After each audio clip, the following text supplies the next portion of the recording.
подошла до заканчэння наша ландроўка па творчасці літаратараў Беларусі. Запрашаю на сцэну ўсіх, хто браў удзел у акторскіх чытаннях спрадвечныя сцежкі. Праз акторскія чытанні вы далучыліся да высокіх мастацкіх твораў, якія вучаць мудрасці, міласэрнасці, спагады, выхоўваюць патрыятызм і любоў да роднага беларускага слова. У імпрэзе прымалі удзел Картапольцева Мілана, Лаўрэнава Варвара,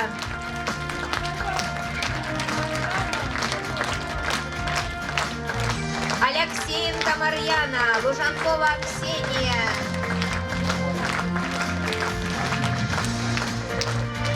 Ткачева Вера, Ткачева Анастасия,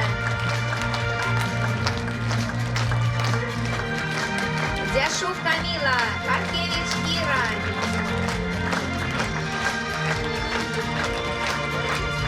Шарубина Алиса, Долова Вера, Валерия Стяценко, Симушенко Варвара, Абраменко Антон, Петрова Татьяна, Шака Арина,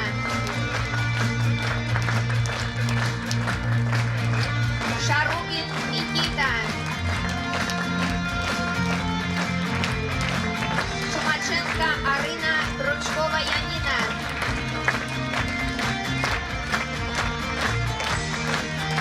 Комарова Алиса,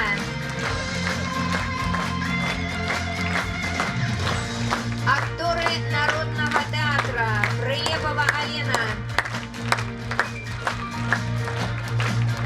Маркова Ганна, Оленькова Юлия,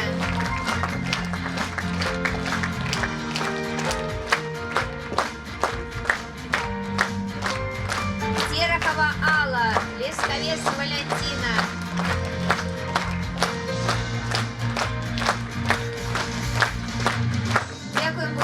батькам, глядачам, тэхнічнай службе Палаца культуры вобласці за падрыхтоўку свята роднай мовы. Да пабачэння і да новых сустрэч. Калі ласка, некалькі хвілін пачакайце. Давайте запросім на гэтую сцэну наших кіраўнікоў Аллу Івановну і Валерію Олеговну.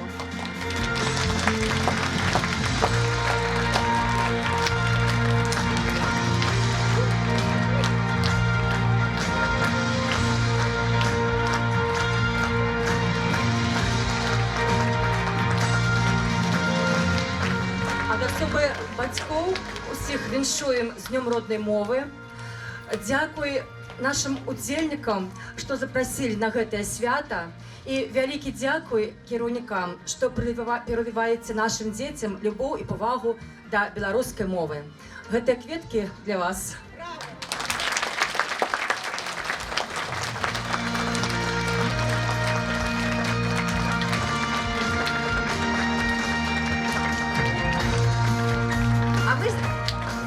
А мы застанемся еще на фото здымах. Дякую всім.